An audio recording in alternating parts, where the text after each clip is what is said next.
আসসালামু আলাইকুম। আজকে আমরা যে পরিস্থিতিতে আপনাদের সামনে এসে দাঁড়িয়েছি, এই পরিস্থিতি কোনো স্বাভাবিক পরিস্থিতি না।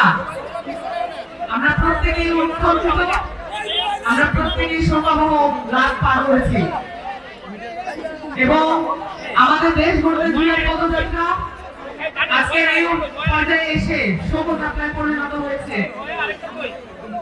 প্রিয় চাঁদপুরবাসী, আপনারা জানেন আপনাদের মাটিতে কতজন মানুষ শহীদ হয়েছে এবং এই শহীদের মায়ের আর্তনাদ আপনারা সকলেই শুনেছেন এবং এখনো শুনে যাচ্ছেন।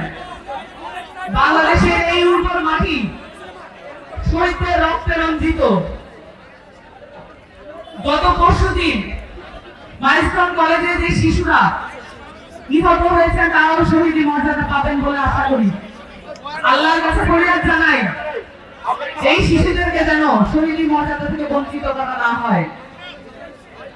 বাংলাদেশের সকল মানুষ এক মহাতাত্ত্বিক স্রোতে বহমান হচ্ছে।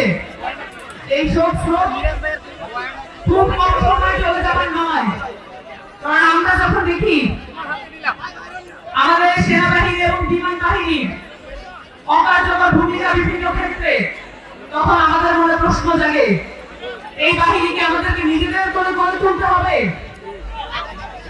আমাদের মনে প্রশ্ন জাগে এই রাষ্ট্র পুনর্গঠনের জন্য কতদূর পর্যন্ত আমাদের শহীদদের মর্যাদা ভূমিত হতে হবে।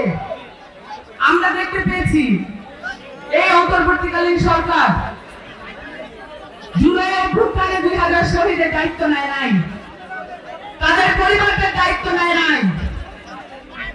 এবং এই কিছুদিন আগে আমরা দেখলাম মাইলস্টোন কলেজে যে শিশু শিক্ষার্থীরা নিহত হয়েছেন, সেই শিশু শিক্ষার্থীদের এবং যারা আহত হয়েছে তাদের চিকিৎসার জন্য সাহায্য চাওয়া হচ্ছে সরকারের পক্ষ থেকে।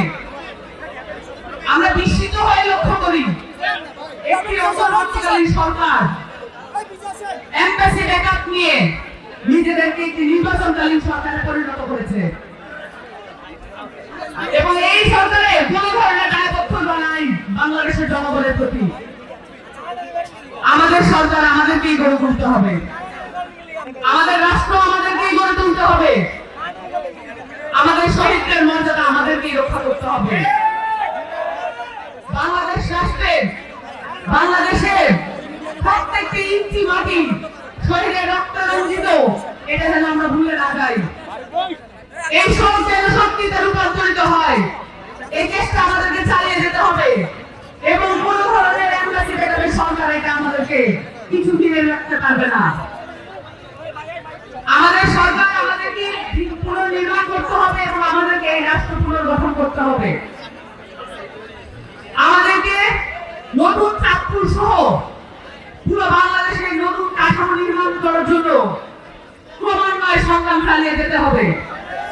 আপনাদের কাছ থেকে এই প্রতিজ্ঞা নেওয়া ছিল, তাই শত কথা অপেক্ষা করেও আপনাদের সামনে উপস্থিত হয়েছি। আপনারা আশা করি আমাদের যে সংগ্রাম আছে সেই সংগ্রামে আপনারাও একাত্ম বোধ করবেন এবং আপনারাও আমাদের সাথে থাকবেন। সকলকে ধন্যবাদ।